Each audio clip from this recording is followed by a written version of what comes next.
It's Monday. You know what that means. Time for another episode of your favorite sports podcast, 502. You know, like button, hit the subscribe button, hit the bell. College football is back. NFL preseason week 2. We're into the final week of the preseason before the games count. What coaches are on the hot seat and where do they rank? And of course, we get goofy. Gloria and Cravante. Baby, it's the Flex Zone episode 502. Let's get it.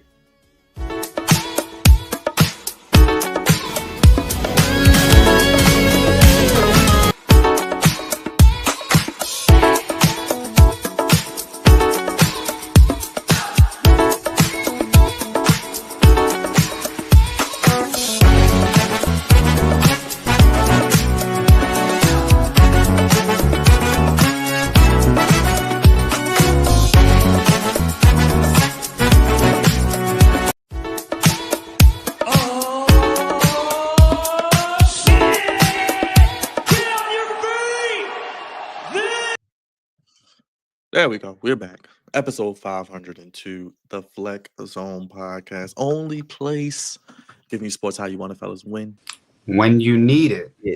When you need it. Fresh episode, fresh out the oven. Fun-filled weekend for all of us. A birthday for one of our own.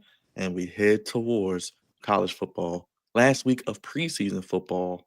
And we're taking a look at some of the coaches, college football rankings, and the All-American preseason teams as well. If you're new to the channel, new to what we do here on the YouTube, make sure you hit the like button, hit the subscribe button, hit the bell. Let us know what you're looking forward to for the upcoming college football season. Make sure you vote on a poll. Who wins the national championship? Let me know, what do you think? Who could be the Heisman? All those things. We'll get into the rankings and the teams as well. Preseason week 2, the Ravens, Commanders were on TV tonight. We'll talk about that. We'll get into the coaches and a fresh episode of Goofies of the Week with Cravante. But can't do the show alone. Throw your ones up, acknowledge us.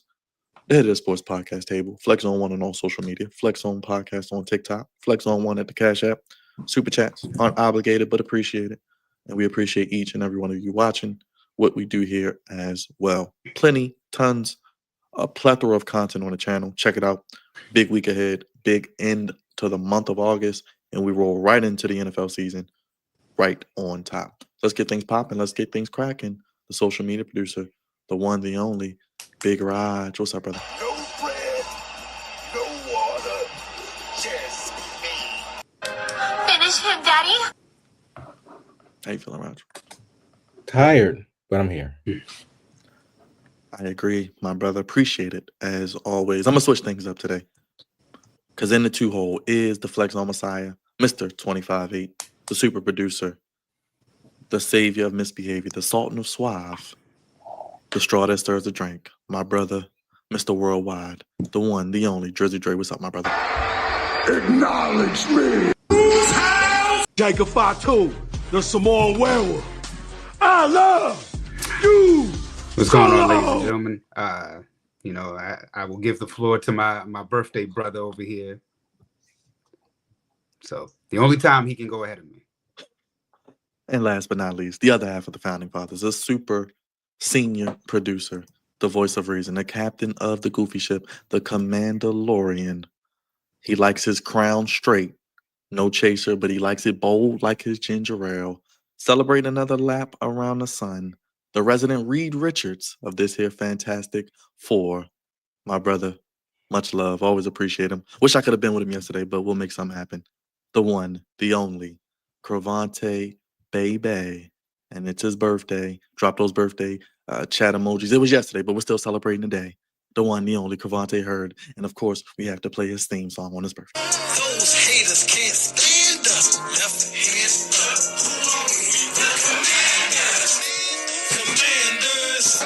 Commanders. We fight for RDC. Who are we? The Commanders. Jam. Oh, jam. Stupid. Just stupid. Well, now that's goofy. How you feeling, my guy? Man, I feel good, man. Appreciate the good fellas on the screen. Came out on yesterday, to celebrate our birthday at one of my favorite brunch spots. It's only Shout out fitting. to and for more reasons than one, Raj.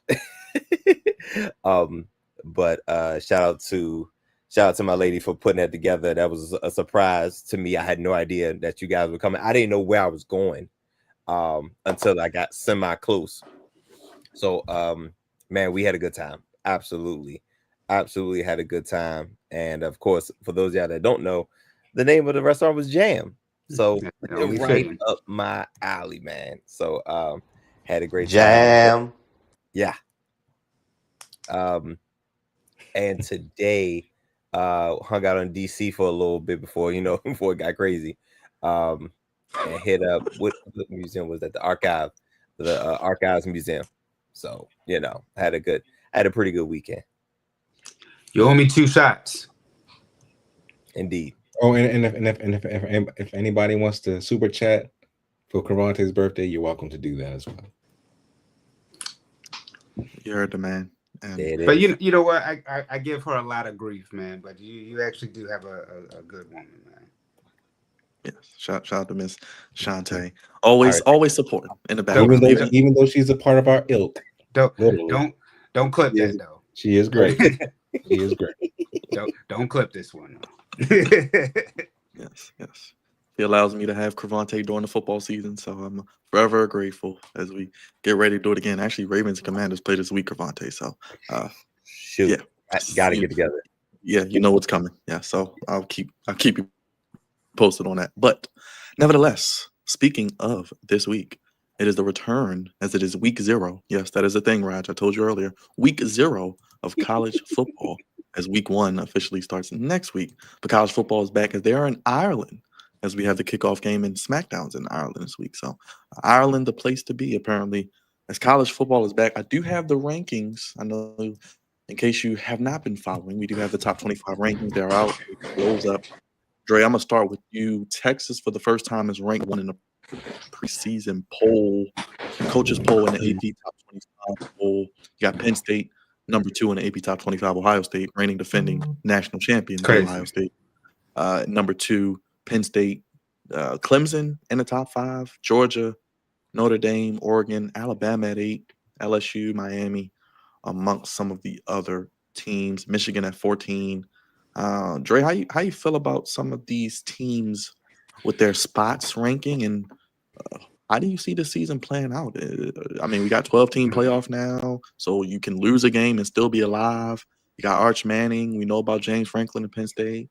Can't count on Alabama, Notre Dame. I mean, a lot of teams, this may be the most wide open season in a while. Yeah, maybe, but I mean, the reigning defending champions ranked at number 3. Craziness. I understand Texas because of their projectivity. A lot of people have them at number 1 and thinking about Arch Manning being down there, seeing what's going to happen with Texas. But I mean, we've kind of seen the same song and dance last year with Texas. We thought that Texas was going to go further than what they did, and then end up, not making it to the championship game. Right now, it's projected that Texas and Penn State are going to be the 2 teams to end up in the national championship game. But we know how things are. I mean, a lot of the times, you have these teams with we think that are going to make it, and then they end up not making it. So it'll be a long season, but I mean, I definitely have more respect for the Ohio State, even though that they had some bump in the roads. Last year, it wasn't until that loss to Michigan that turned their whole season around, and they end up, running the table and winning it all. So, I mean, I'm gonna still roll with Cavante's team, the Ohio State, for right now. And Penn State is supposed to have one of the top quarterbacks out there. So I'm gonna say those are the 2. I think Texas just has to show me, because last year, I was on the bandwagon for Texas and then end up being let down. Also with Clemson, though, with them not really getting too much into the whole they don't want to go into the they in and now, Dre. They in and now, Dre. No, they in and now. They in and now. They in and now. That's Okay, why you think he was fighting it for. Why you think they in the top 5? He was fighting it for a long time. Hypocrite, but that's Georgia. Of course, they're always going to be in the mix. Notre Dame. I mean, last year they made it. So just couldn't get the job done. But great job over there at that program. Oregon. I wonder how much time Dan has left over there, because I mean he's a real good coach. I could see him one day, hopefully winning the national championship. Alabama back in the mix, but without Nick Saban, same No thing quarterback either. Same No thing with quarterback. LSU. Yeah, it's not. It's not. I'm like, if there's a team I'm rooting for, it's Miami, just because I want to be able to do this again. Raj, I know you've been grinding away on college football 26, and you got your report of players and teams you're looking forward to. Is there anybody that jumps out to you? Is there any hope for these teams, and are you rolling Tide still? I always roll Tide. I don't give a damn who the coach is or the players. I'm going to roll Tide until I can't roll anymore.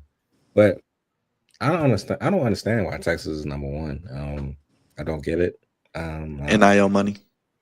Yeah, that's Roger. It's all about just money and the fact that they got Arch Manning. Those are the only two factors. I can get the Arch Manning part of it, but damn, I mean, Texas got the most Ohio money. State should be number one. Ohio State should be number one. They're the defending champions. Can they get the number one ranking? I mean, I get it. Texas paid more money, but whatever. Anyway, yes, it's very wide open, as Byron said. There are a lot of great teams this year, especially in the video game. I mean, Oregon is a great team. Alabama has a bounce back good team. The Ohio State is still a great team. Texas is a good team. Like, everybody's like over a 90 and over, like in the first I say first 9 teams. Even LSU has a great rating. So I think they got it right. It's just I'm not feeling that Texas is number one. I think they need to earn it. But that's just me. Control college football. But you said this is week 0. Yes. So I think it's 5 teams playing this weekend on Saturday. I don't get why they have a week 0. That doesn't make any sense to me either. But I don't get a lot of this stuff, but whatever. Okay. So it's pretty much the preseason of preseasons for college football, but only for a select few. But yeah, it should be a very interesting season.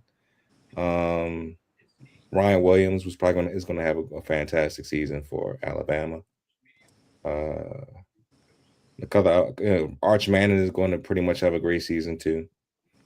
Then you have a lot of people that you never heard of. It's going to make names for themselves, especially when they're juniors. Coming out to the draft next season. So it's always that time of the year where you find the next crop of NFL potentials, and it's going to be another banging season for college football. And on top of that, you got college football, the video game, back for its second year, and you already know your boy is going to be on it, just like I was last year. So it is what it is. Can't wait.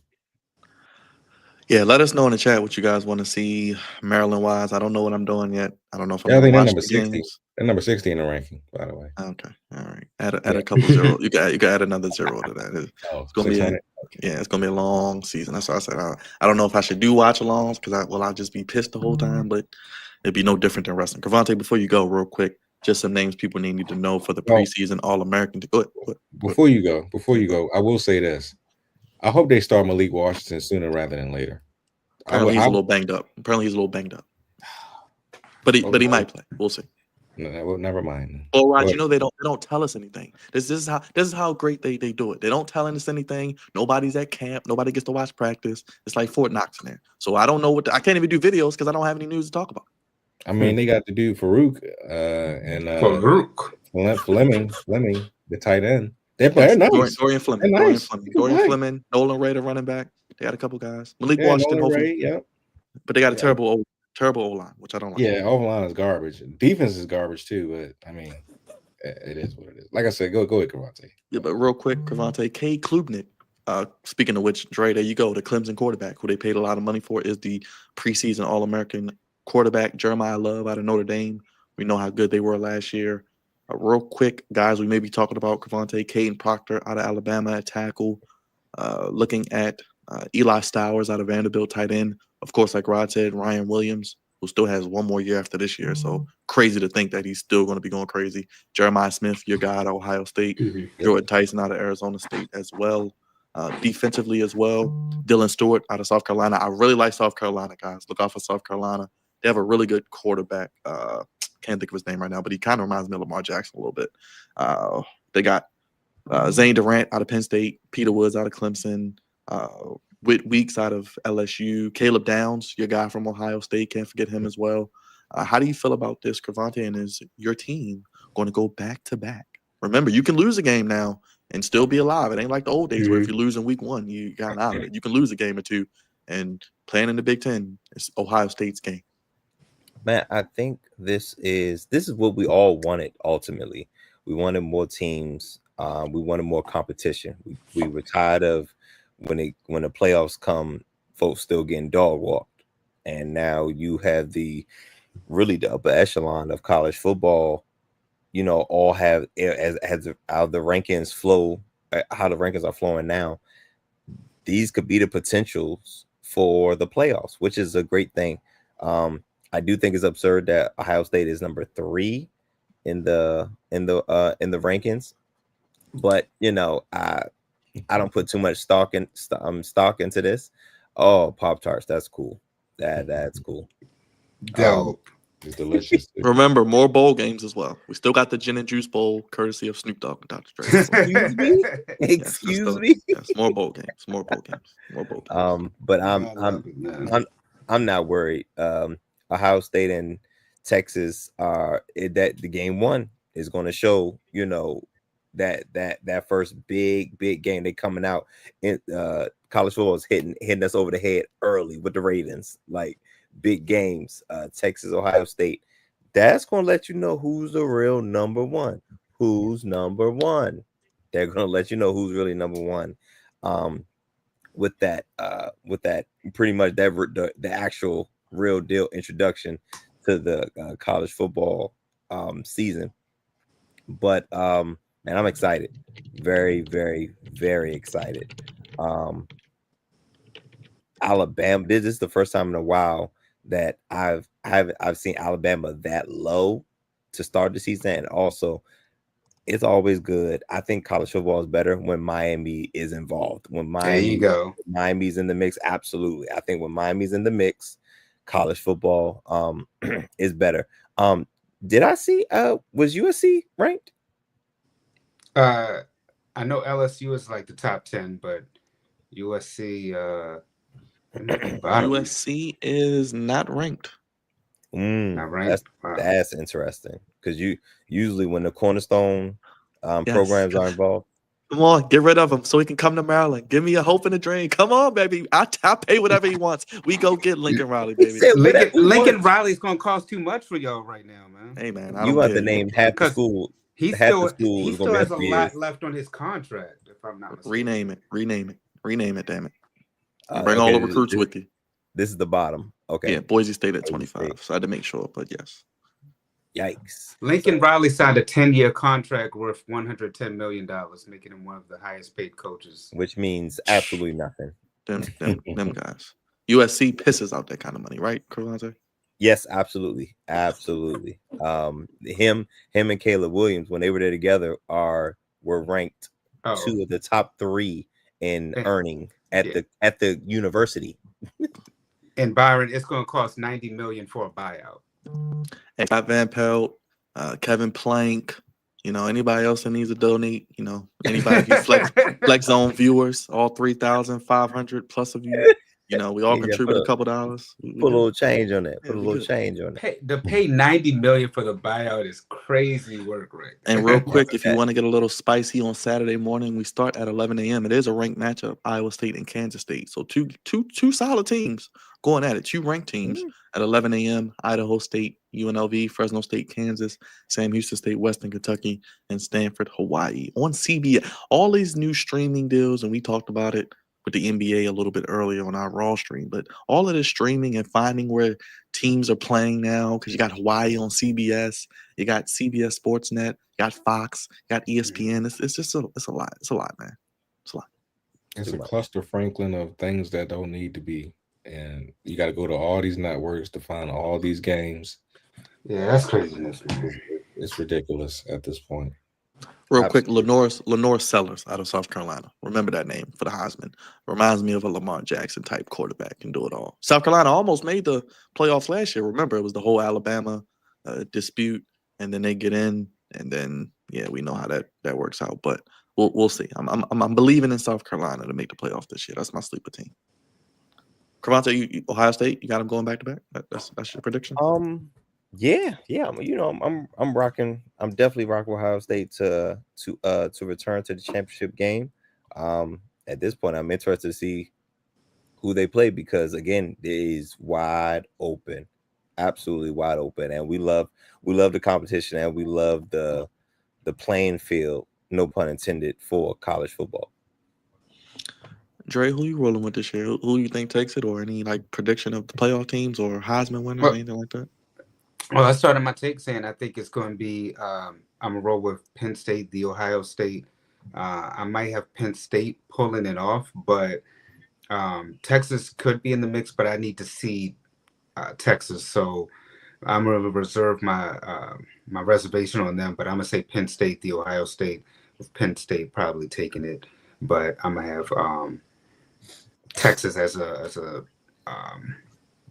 in the background. Right there, number 3 is a sleeper. I might change my mind. We'll see how the season goes. It would be nice to see a black coach win in college football. You got James Franklin at Penn State. You got Notre Dame. Yeah, so we'll see what happens. Even though Notre Dame did get to the championship last year. Got Mike Loxley too. Come on, man. He might not even be coaching after this year. Sad part. No, I'm not sure who's going to win this year. It's wide open. Anybody could win, including Bama. They can find them. They can find themselves, in the championship. You can't even say that with a straight face. I'm serious. The playoffs is what 25 teams now. Damn near 1,000 teams go to the playoffs now. So it could be anybody, literally, at any given Sunday or Saturday. They can, eliminate one another, but. For the strength of it, I'm gonna pick the defending champion. I think the Ohio State is gonna get back there again. I think they're gonna find themselves back in the championship game, win another one back to back. Yeah, Marcus Freeman in Notre Dame, can't forget him as well. Looks like we may get some expansion too, so we'll see. We'll keep it. We'll pick next week. We'll pick the Texas Ohio State game. I do want to pick that game because that is going to be a major game, a noon kickoff. So we'll talk more about that next week. But let us know in the chat. Vote on the poll. Who wins the national championship? I know I only have 4 options, but how many SEC teams make the playoffs? Those will be fun things to see. So a lot of storylines, I'm sure, throughout the season. And who's that guy that comes out of nowhere? You've had the Jaden Daniels of the world, the Joe Burrows of the world. The quarterback group is supposed to be better this year going into the draft. So we'll see just how good these teams are this season. Raj, let's get to you. Week 2 of the preseason. Ravens get a big win in Dallas. No surprise there. They're kind of undefeated in the preseason over the past few years. What did you think? Unfortunately, it looks like Adisa Isaac is headed to IR, dislocated elbow. Looks like he'll miss at least the first half of the season. And your boy Joe Flacco will be starting in his return to Baltimore week 2. Dylan Gabriel played. What are your storylines from the preseason and thoughts on the Ravens? Adisa Isaac. His arc has been disappointing so far for his career. He was hurt almost all last year. Going to be hurt again this year. He had a good chance of making the squad and having some impact, but that's derailed again. So if I'm David Ojabo, I'm taking advantage of this, especially in the last preseason game. We haven't signed nobody else yet. Matt Judon just went to the Dolphins, so he's not an option anymore. Clowney is still out there. He might come in. Who knows? But that sucks for him. But I mean, they didn't really play any of the starters again. Cooper Rush did play, I think, the entire first half though. He threw 2 interceptions. One of them wasn't his fault. He looked pretty decent. Um, Rasheen Ali played okay. The offensive line played really well. Falele played pretty well as well. Voorhees played great in that first half. The defense was lights out. Mike Green was doing his thing again, flashing. Ruben Lowry, I think the undrafted rookie, had an interception. He looks pretty good. Also, Jay Higgins, another undrafted rookie, played well in the second half. I mean, all of our people were flying around on the field. It's a great sign to see, man. When you saying the 2s and 3s, like literally destroying the Cowboys, it's a beautiful thing. It's a beautiful thing. I think this team. What's so funny? Oh, yeah. I think it's a beautiful thing when your backups are playing extremely great football. It's a good sign as well too. Like it didn't matter what the score of the game was. It's just I just wanted to see how individual people played, and like we're seeing a lot of our rookies go out there and ball out is great. So I like what I'm seeing from the Ravens. I'm glad that nobody else got hurt except Ebenezer Isaac. Hopefully he's back, in the middle of the season or whatnot. But it's a great sign, man. It's a great sign. I'm glad that we're not really playing any starters. We already know what they can do. There's no need for it. And our backups is out there just laying the woodshed to people and keeping that tradition going. I'm with Raj, but I was saying earlier today, man, this team, the defense, if they do what they just did this past Saturday, they actually have potential to me to be better than what they were 2 years ago when we had the number one defense and the number one team. That was some scary, nasty work on Saturday. I mean, safeties, the interceptions, the fumble, like they were just tearing into the Dallas Cowboys. If anything, what it said to me was that two things. Ravens are definitely have one of the top teams in the AFC. We know that. I mean, they have potential to be, the number one team again, but definitely they're at least number two if they don't make it to number one. The way that they are, but the other side of this though is because Roger really took care of the Ravens side. The Dallas Cowboys. I mean, I was going to pick them as one of my sleeper teams to make the playoffs. I don't think that's happening, but like them dudes was getting ramrodded. I mean, I mean that was that was damn near a blowout in the preseason and an ass whooping. They was getting destroyed. No offensive touchdowns, by the way, for the Cowboys so far. I mean, granted, like Rod said, you don't really have your starters out there, but still, man. I mean, for the Ravens to look that good, I mean, from week 1, week 2, like you're liking the progression of what you're seeing. But the Dallas Cowboys, man, I mean, they got a lot of turmoil, and it might look like Mike McCarthy actually knew what he was doing when he was like, thanks but no thanks, because we'll get into a discussion later, but Dallas might be on the list. You'll figure it out. The list is crazy. What is this? From WWE. Also, before you go, Cravante, I want to say, which about that, I think coming into this year, last year we started out with a terrible defense because of our defensive coordinator, leaving to go to Seattle. What was his name? Michael McDaniel. No, that's the Dolphins coach. McDonald. I'm sorry. So I mean, this is year 2 for our defensive coordinator. And I think he's going to have a great year, man.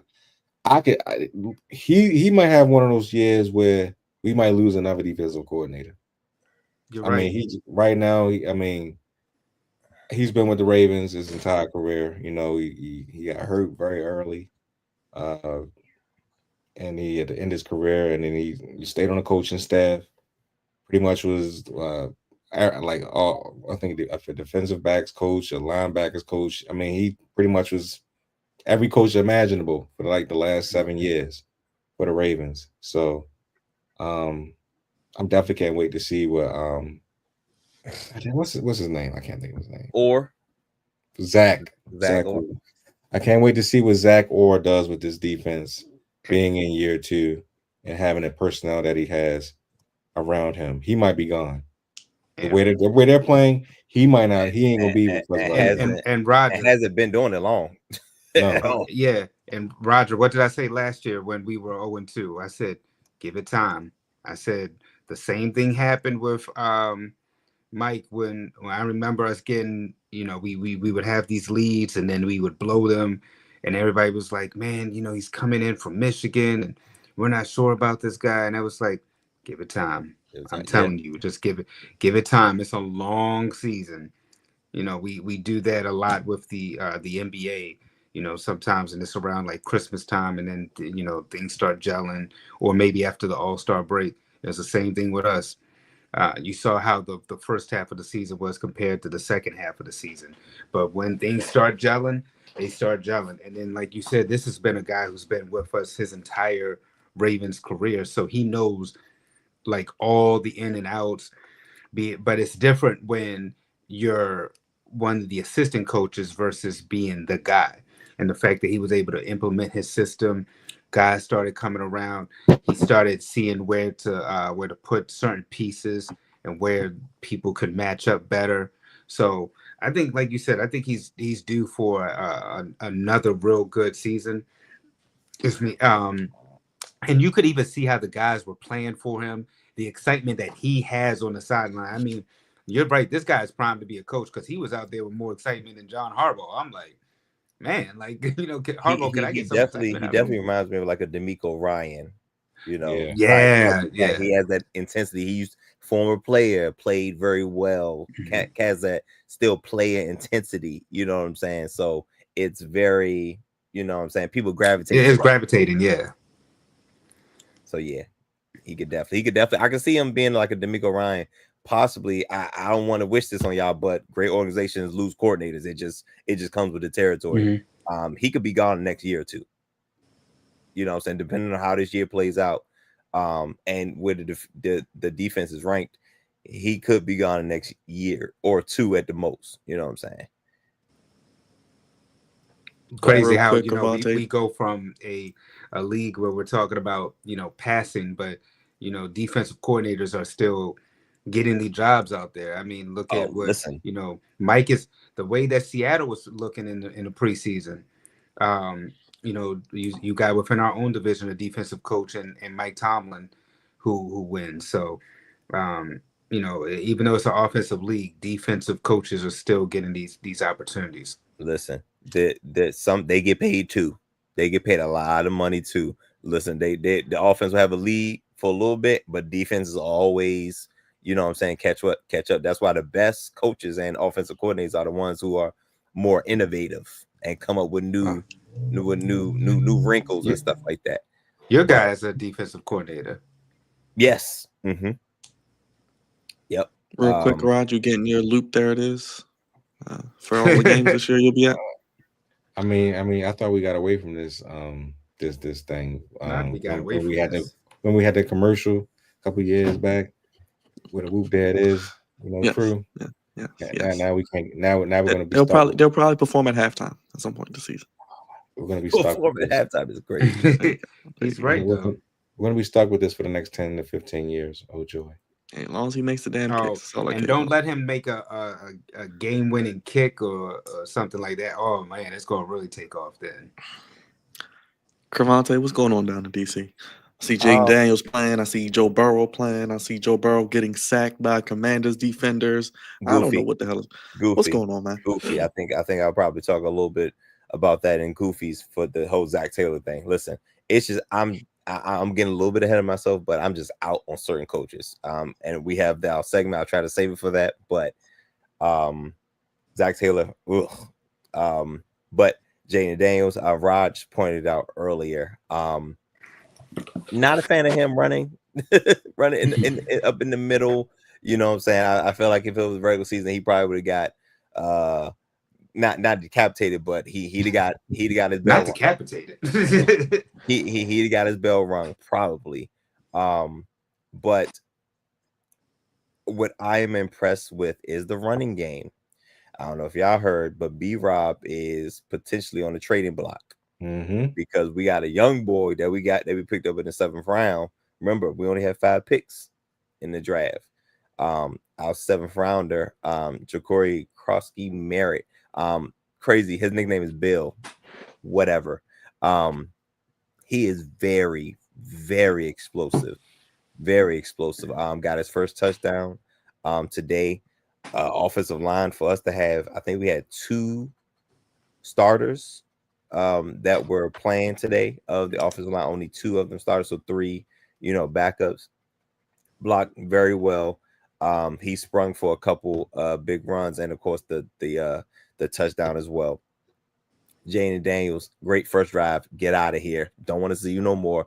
Go put your beanie on and put your street clothes on, as they say. I didn't see much from the wide receiving core. We saw Deebo Samuels early in the drive with a kind of like I think it was a screen. I don't know if it was an end around or a screen, but he got loose. So, offense looked good for the most part. Didn't see too much pass catching, which obviously, with the whole Terry situation, that's going to be lacking a little bit. But the running game and run blocking looked really good. Joe Burrow, what the hell is going on? What the hell is going on? Great first drive with Jamar Chase and T. Higgins out there. But my heavens, what was he doing out there with the backups? Oh, that's my guy. That's my guy. That's Bill. That's Billo right there. Look at that work. And this is that net offensively. That is what we were missing last year. The explosiveness from the running back position. That's what we were missing last year. But we got it. We got this year, and I'm really excited for him. Moving into see how he fits into the offense this season. Because it looks like RB1 is headed out the door. So he's going to get some snaps. He's going to get some meaningful snaps this year. So I'm really excited to see what Cliff Kingsbury is going to cook up for these guys. And we just need Terry to come back to go ahead and complete this thing. That our offense could be, top 5 for real. Definitely top 10, could push top 5. Defense is still very much a concern. But when your offense, it has the potential to be as prolific as it's looking, you don't need a top tier defense. You just need you get off on third down, be opportunistic, take advantage of tip passes, tip drills, and all that. Opportunistic with turnovers and get off the field on third downs. You know what I'm saying? And a lot of those things really don't show up on the stat sheet when we're talking about rankings of like the top 10 defenses. We don't talk about third down percentages too much. We kind of just talk about yards and points per game, but getting off the field on third down is extremely, extremely important. And like what is this? What is this? What is this? Throw the ball away, man. It's look, Joe Burrow, what are you doing? Look, what reverse and field? What are we doing? And look, jumped on him. What are we doing? Zach Taylor, get him out of here. And Joe should know better. That's the sad part. Joe, he does. He absolutely does. But Joe is a perfectionist, and he's like, I'm gonna get some type of timing down with the backups. And I'm just like, oh my gosh, why? But He was able to go down and throw another touchdown, and then he was finally done. But he kept taking hit after hit. I'm like, what are we doing? This is not worth it at all. But is it Tinsley Mitchell? Is it Kingsley or Tinsley? He was killing it. The wide receiver number 82, who used to play for us. He was killing it on the offensive side as a wide receiver. He was killing us. But we're gonna have hiccups on defense. So again, our defense is not gonna be nobody's top anything. You know what I'm saying? At this point, get off the field on third down. That's all I ask for. So pretty good for the first half. Through a goofy interception, so the score kind of got out of hand at halftime. But I liked what I saw from the guys who's going to be playing week one from our ones. Bill, I don't know what position he's going to be, but he's going to get some meaningful snaps, especially if we get anything from Brian Robinson. I think the Bengals probably solidified what we already think. The defense is not going to be good. The defense is not going to be good. Might be worse. And the Bengals offense is going to be prolific. They're probably going to be top 5. Unfortunately, the defense is probably going to be bottom 10. You know what I'm saying? Bottom 5, baby. Terrible. Like, they were literally like the worst defense last year and wasted a complete MVP performance from Joe Burrow, who pretty much broke all the Bengals records as a quarterback with yards, touchdowns, and completions. But it is unfortunate because the Bengals only have themselves to blame. You know what I'm saying? So it is what it is. But all in all, I like what I'm saying out of the Commanders. And offensively, I think we're going to be great. Defensively, it's going to be a lot of games where I'm pulling my hair out. We shall see as we head into the last week of the preseason for the games actually do count. And Ravens Commanders this Saturday, Sunday is cut down day. So speaking of cut down, NFL coaches, we kind of ranked every position group. We're going to look at the teams in our full preview coming up before the season, but the coaches, some coaches on hot seat, coaches that could be fired. I know Cavante, Dre, we've mentioned some. And Cavante, I'll start with you kind of. We got a tier list here, I'll show. How are you feeling about some of these coaches? Coaches you feel like maybe could be dead coaches walking, could be ascending, maybe descending. How do you feel about that? Let me see what you got going here. This is just the tier list from Sirianni, of course. Damn, they got my man Aaron Glenn at F. Damn. I guess because they're first or second year guys. But that's also the Jets too. So your hopes can't be but so high. Kellen Moore, same thing. Your hopes can't be but so high with New Orleans and New York. It ain't. Look too at high. The Bears. They on that bottom tier. Dallas. Yeah, that's crazy. And Ben Johnson. Listen, let me say something. The Chicago offense looked pretty good playing against. I think they played the Bills. The offense looked pretty good, and Caleb looked better. So that's good for the Bears moving forward. But how is B? I don't understand what these rankings mean. What does B mean? Because I'm looking dead in the middle. The guy that coaches the Dolphins. What are we doing? Mike McDaniel. He should not be. Matter of fact, and it's funny because right under him, the other guy was talking about Zach Taylor. Hot seat, burning, right? Crazy hot. Because the Dolphins, I could almost guarantee you what's going to happen. One or two things will happen.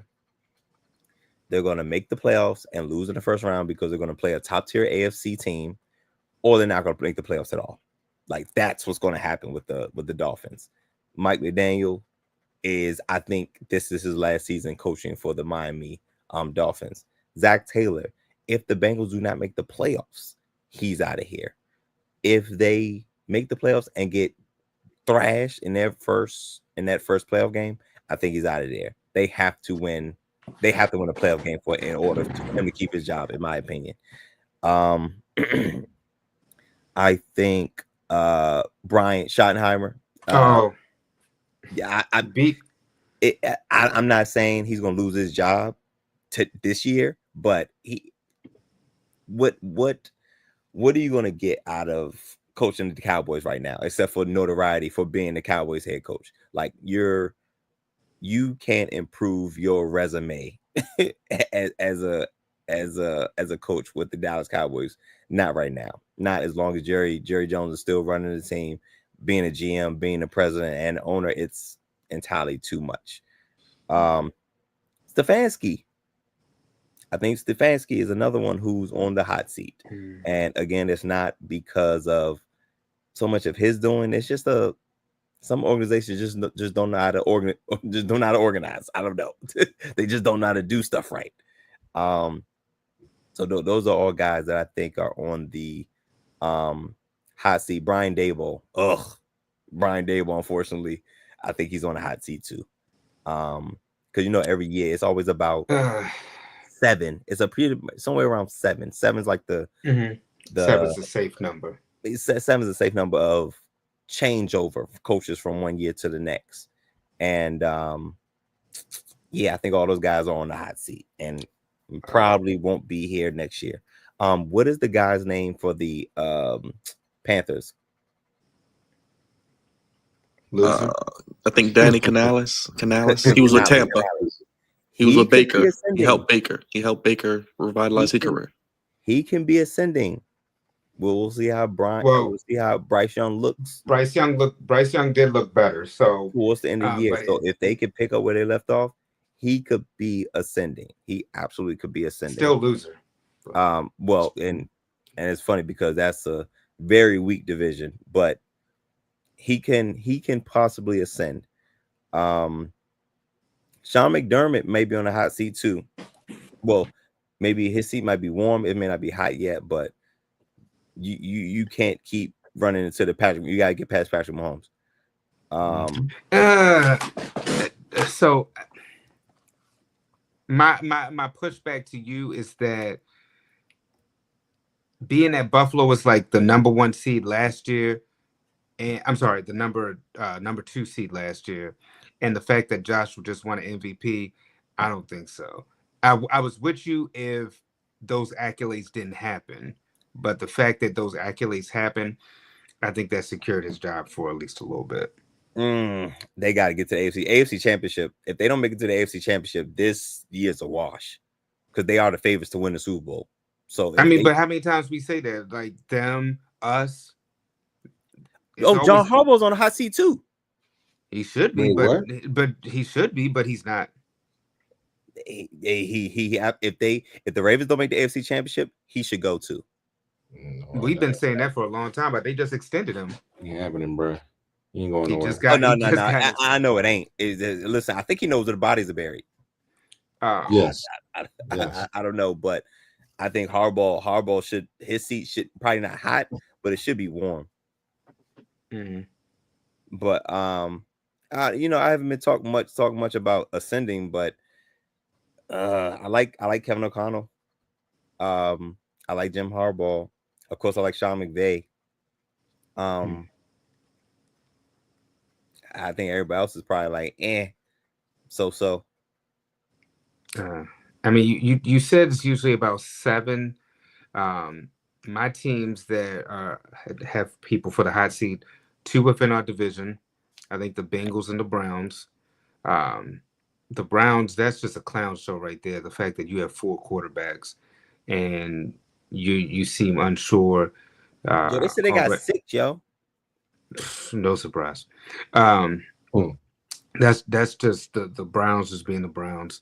Like you said, the Bengals, the fact that, and it's sad because with both organizations, they're actually good head coaches, but because the front office is so jacked up, it messes up the head coach. So, can I say something? Mm-hmm. This is what I'm scared of. I'm talking all this trash about Zach Taylor.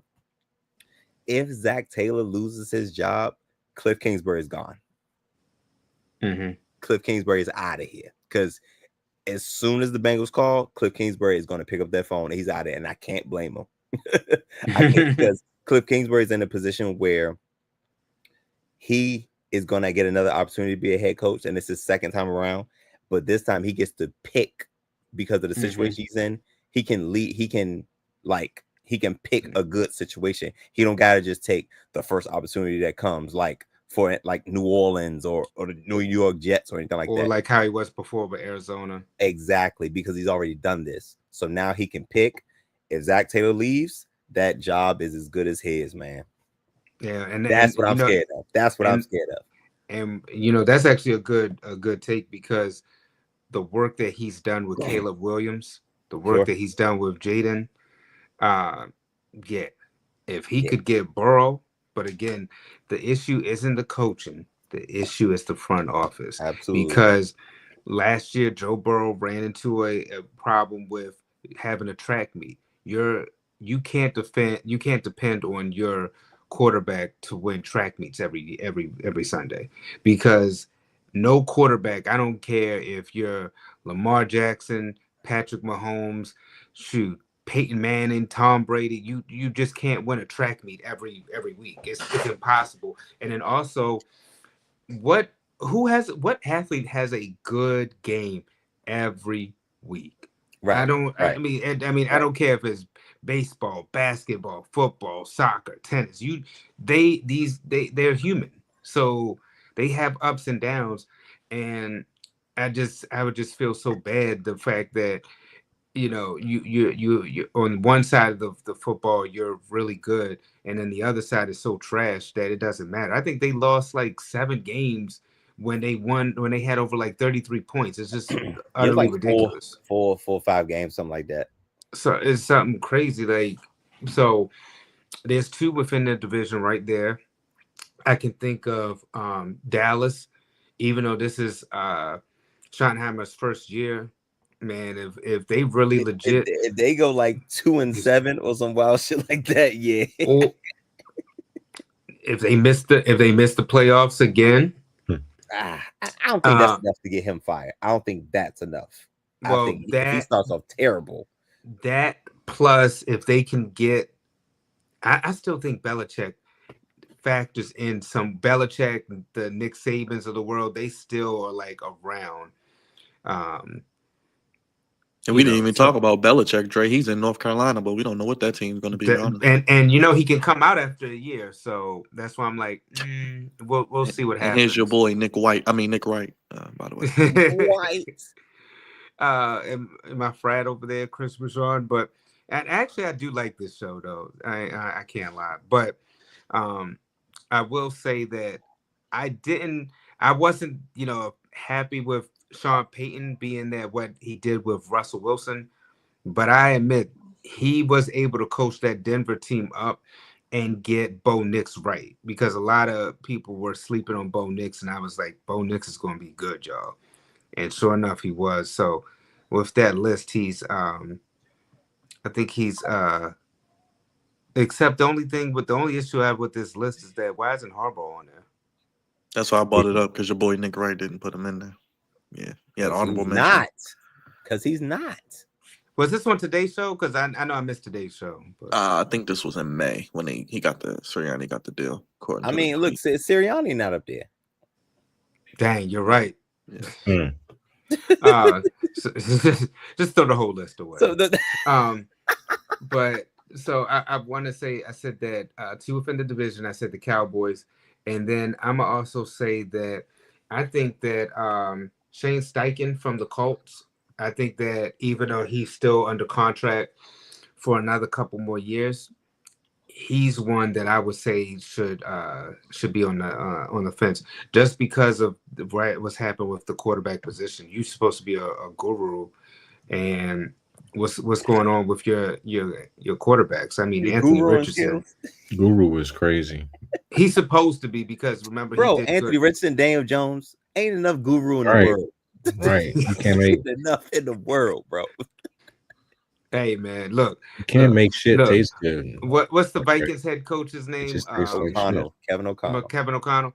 If he could make Sam Darnold Hey look man, like a Pro Bowler, fair enough. Fair point. hey, Fair point. Fair. and I agree with you about Dable.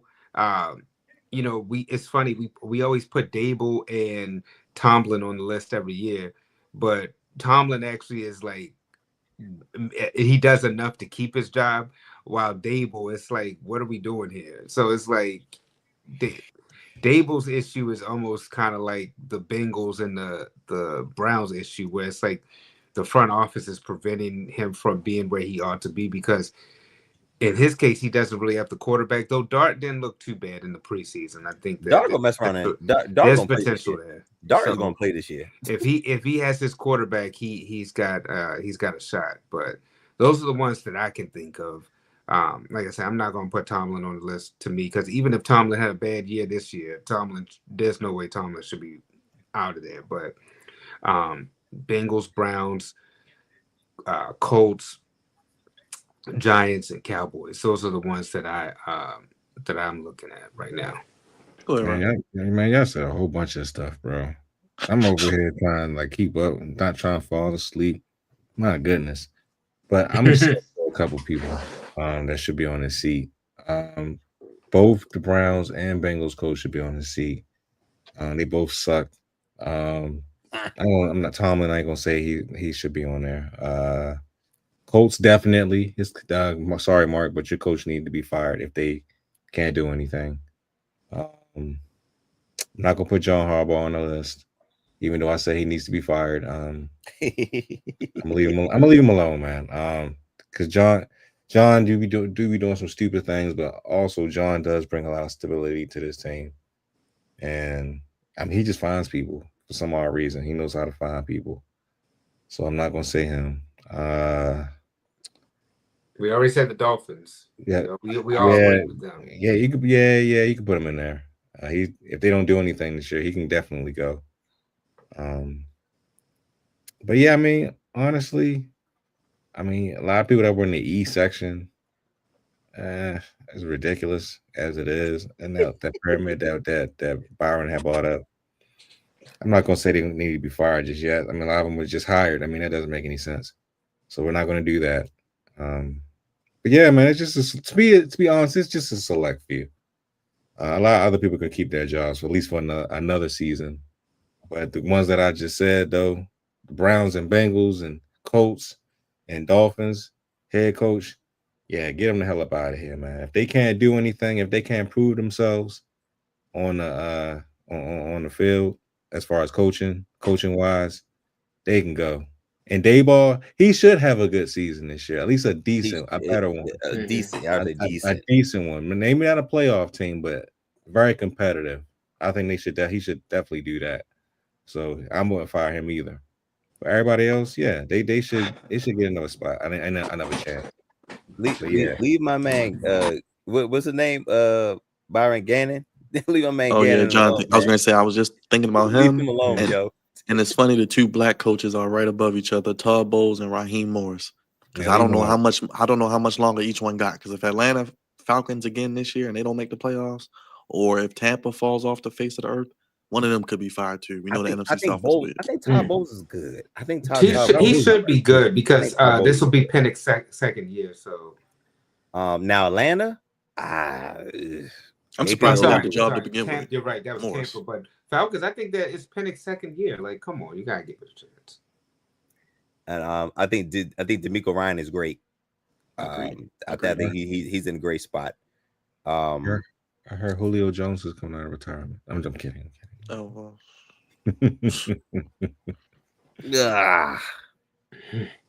Is there anybody in the A group that should not be there?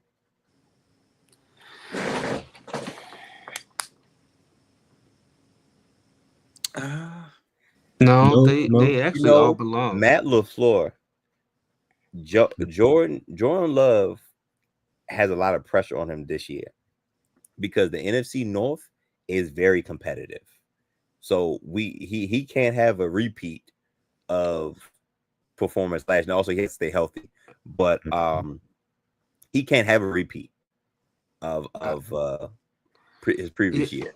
It's hard to say that LaFleur doesn't belong on A, because with Rodgers, he still did make the NFC Championship game. He made the playoffs and won a playoff game with Jordan Love, and then he was able to make the playoffs last year, even though Jordan Love was in and out with injuries last year. So it's kind of hard to be like, he doesn't belong when he's proven himself. Kevin No, O'Connell. I'm not saying he doesn't the belong, fact but I'm that- just saying he's attached to Jordan Love though. No, yeah, I And get what you're Jordan saying. Love really only had one good year. I'm trying to be like, because Kevin O'Connell last year. How much he got paid, Raj? He got paid top 5 money, whatever it was at the time. He got paid top 5 money for that one good year. So how long is he gonna live off that? And is Jordan Love really that good? And is Matt LaFleur able to overcome? And like I said, too, with Kevin O'Connell on that list, the fact that he did that work with Sam Darnold, man. I mean, no, he belongs on the list. You stay right there. I can't wait to see what you do with JJ, but JJ has obvious limitations, so you got to put a lot around him. But I mean, all they got to do is just how they did with him with Michigan. You be able to run the football, and you have some, and they do have playmakers on the outside, so it's not like JJ should have a real bad season. They should actually be a decent team. No, they're gonna. I'm gonna say Julio Jones, Justin Jefferson, and Jordan Addison is gonna make sure that he has a legit season. And then I think you got Aaron Jones just running the football for them. Jordan Addison is suspended 3 games, by the way.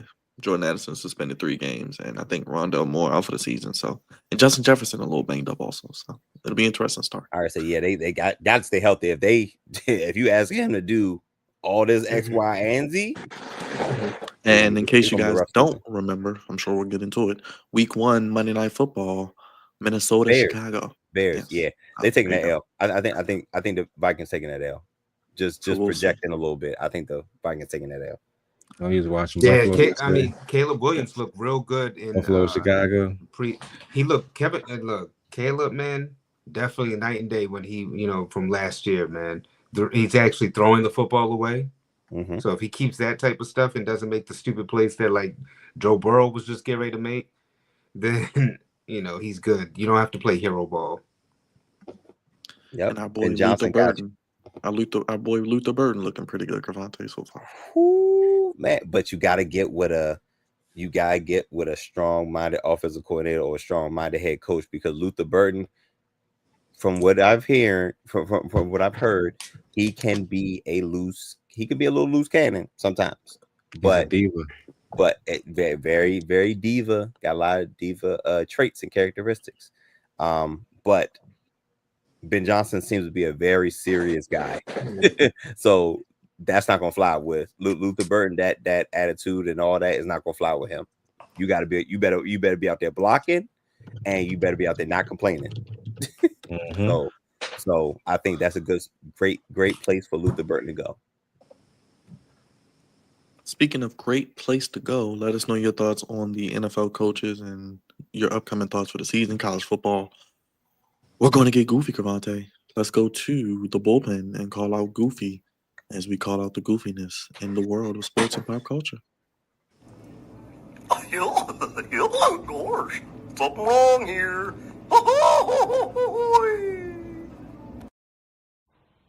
Stupid. Just stupid. Well, now that's goofy. Jam. Oh, jam. Welcome, good people, to Goofies of the Week, sponsored by the Flex Zone. Appreciate you guys for giving me a little bit of time to let me tell the good people what I thought was goofy this week, or should I say today? Because my heavens, I just pulled a goofy just right now, but probably right before the show started. You guys know we deal with all levels of goofiness, high, low, in between, in the middle, all that stuff. Where to go? So I got one. I had one goofy, but now I have 2. Just want to talk about it real quick. We kind of just came off the heels of the segment of us talking about head coaches, who's gonna who's ascending, who's descending, who is also on the hot seat, warm seat, or what have you. I think Zach Taylor is on the hottest, the absolute hottest of seats. And part of the reason is what I saw this evening. The Bengals and the Commanders played in at Northwest Stadium in Landover, Maryland, and Joe Burrow was out there. About three different drives? Excuse me, running around like playing hero ball and all this and that. What are you doing? And we understand Joe Burrow can be a bit of a perfectionist sometimes, but sometimes the head coach got to step in and save the player from themselves. But unfortunately, in this situation, Zach Taylor does not have that type of cachet to do that to a player like Joe Burrow. Joe Burrow's a top five, top four, maybe top three quarterback in this league. And not just any head coach can talk to him, and get him to do certain things. Look at this mess. Look at this mess. Look, hands up, don't shoot. Look at him, hands up, don't shoot. Look at this mess.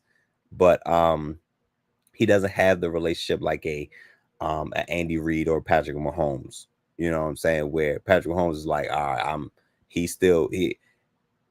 Andy Reid will loosen up the reins because Patrick Mahomes makes plays and kind of could do what he do. But pretty much that's probably the only head coach quarterback combo where it's like, all right, it's pretty even. Like nobody's too much above the other. In Cincinnati is Joe Burrow. Joe Burrow's the man in Cincinnati. In Baltimore, Lamar Jackson's the man. I don't think there's too much John Harbaugh could could say or do, but oh man, Joe Burrow getting lit watching that damn Bengals defense.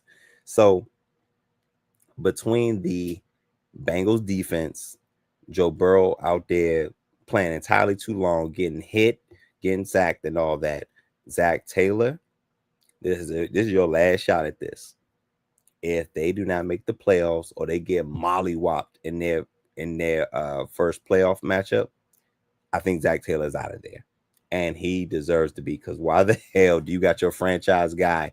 How much money is he making, Byron? I know he's making, 55 mil? 55 mil a year, I believe. Let me Google it. Hold on. He out here doing all this extra stuff for a preseason game. What are we talking about? What are we doing? You look goofy as a head coach. Quite goofy. Get it together. And on top of that, he out there without Joe Burrow. I mean, without Jamar Chase and T. Higgins. Dumb. Stupid. But yeah, I think he's making around 55, if I'm not mistaken. Making too goddamn much money for him to be out there in those situations. But yeah, so I just wanted to get that goofy, that goofy that just popped into my head out the way. 5 years, 275. That is 55 a year. Yes, sir. By the way. There you go. Right there. There you go. So yeah, there goes that. So but yeah, we get to Cam. We get to Cam. I actually want to pull up the core that he was talking about, because I'm not even sure who they are. So the number one overall pick said something very interesting in one of his pressers earlier, and I just want to make sure I know who he's talking about. While you do that, let me play what he said so that people can know, and then you can do okay. your thing. Just the playmakers that I have in the backfield with me, the running back core, then especially in the receiving core. I think I also have a top 5 receiver core in the NFL, including the young guys who are able to make plays. It's really all about just us or myself putting the ball in their frame of work, letting them make a play, and then it's also those guys being aggressive to make plays for the team.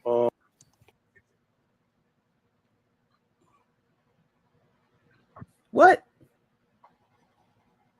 Did he say top receiving core in the league? That's what he said.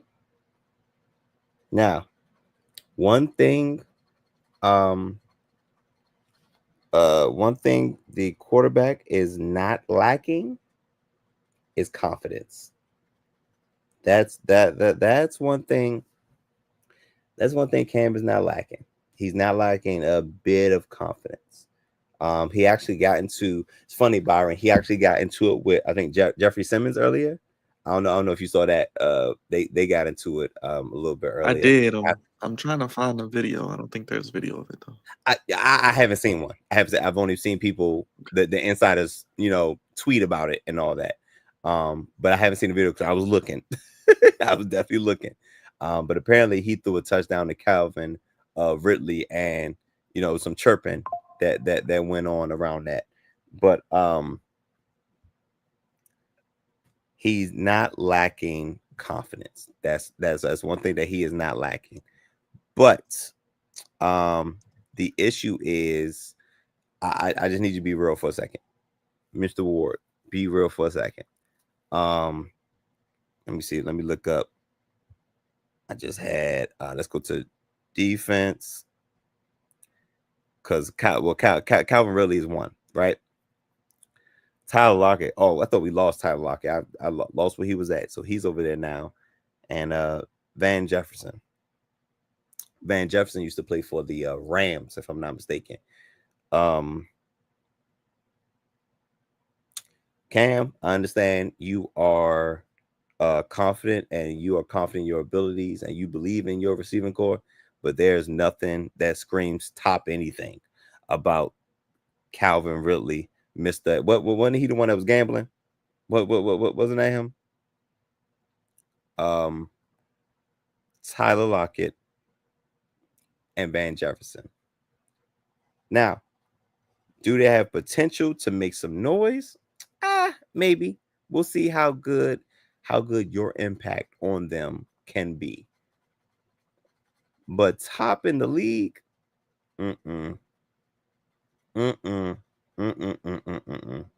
you got Calvin Ridley is like a 2-1. He's not a bona fide wide receiver 1, but he's serviceable. Tyler Lockett, wide receiver 2. Van Jefferson, wide receiver 2, wide receiver 3.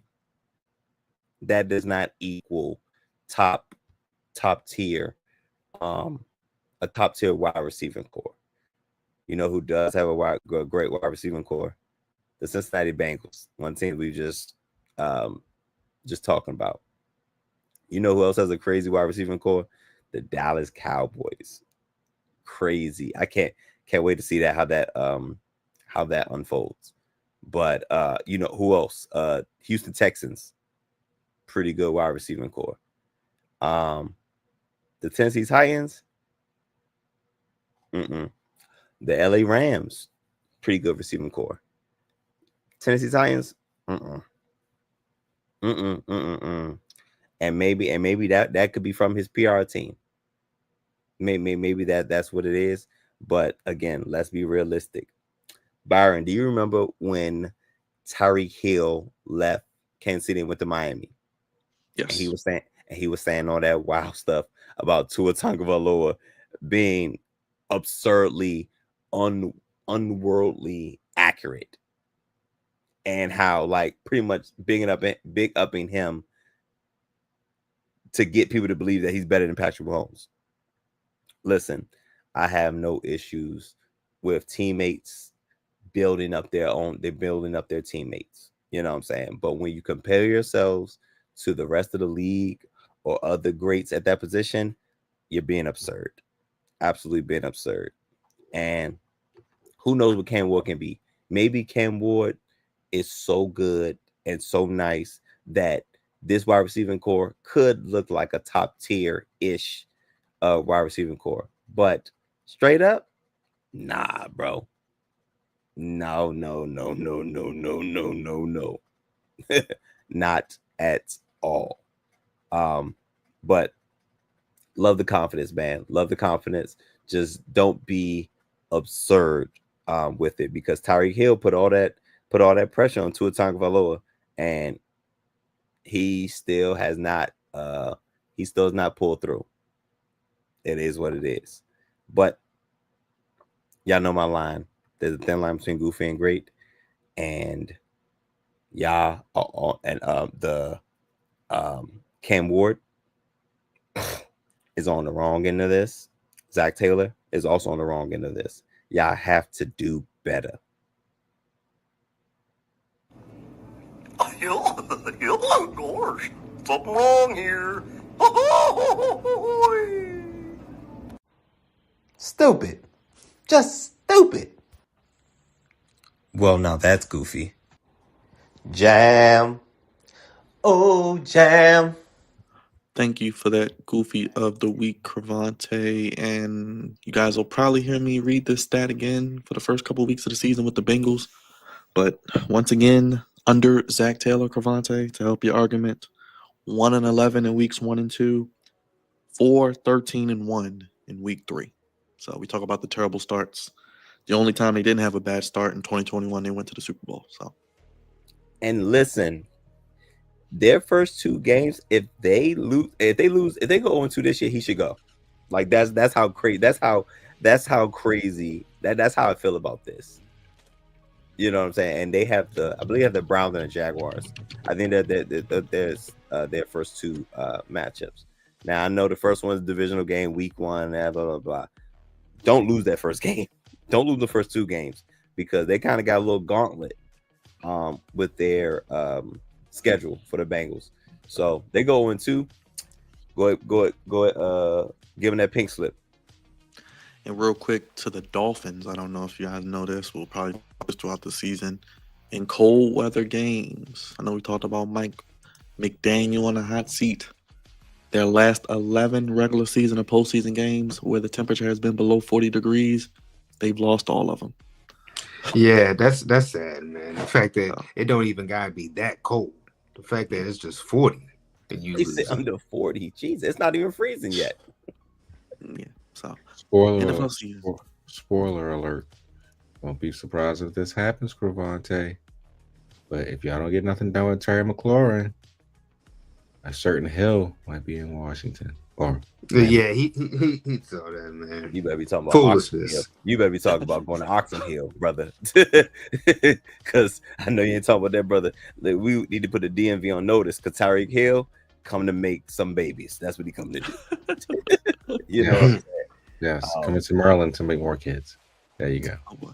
Make more kids is crazy. Episode 503 next week.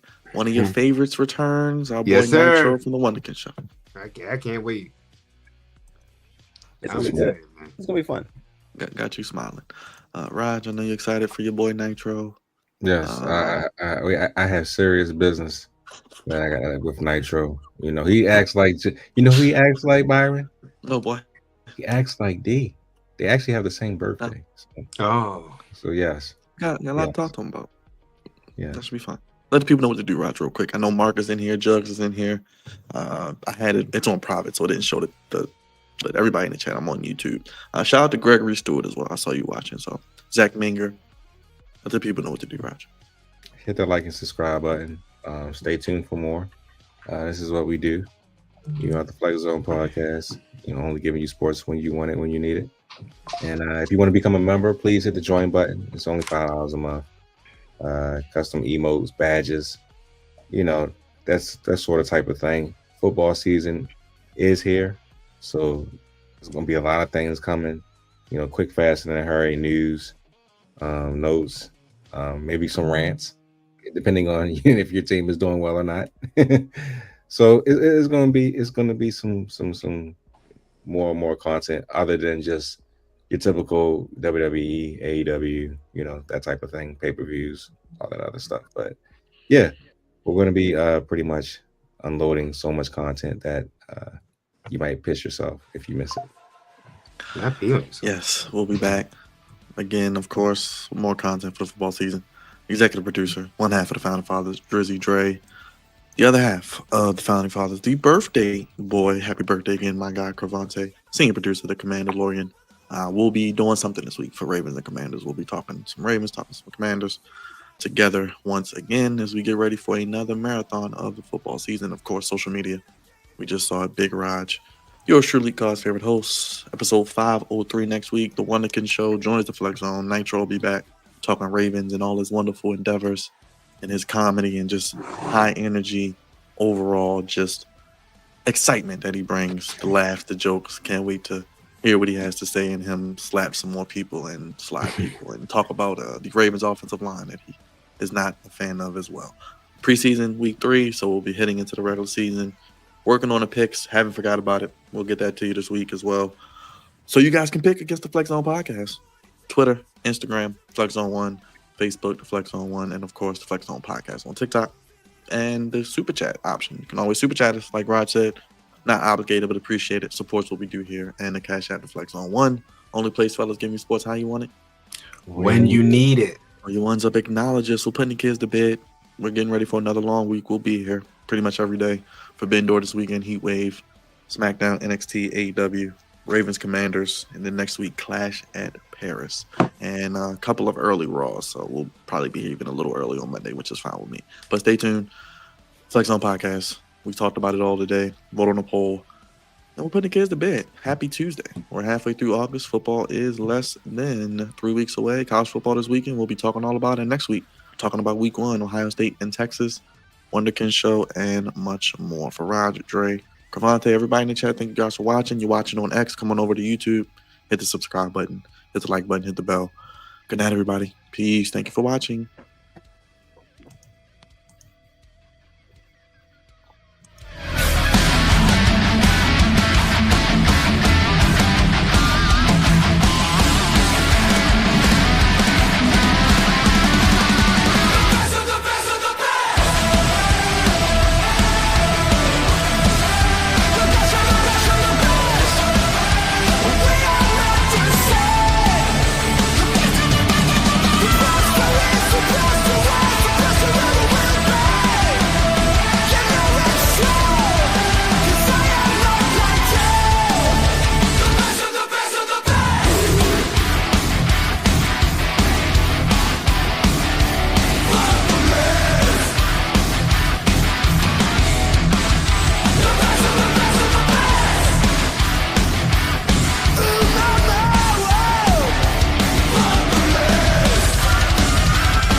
Oh.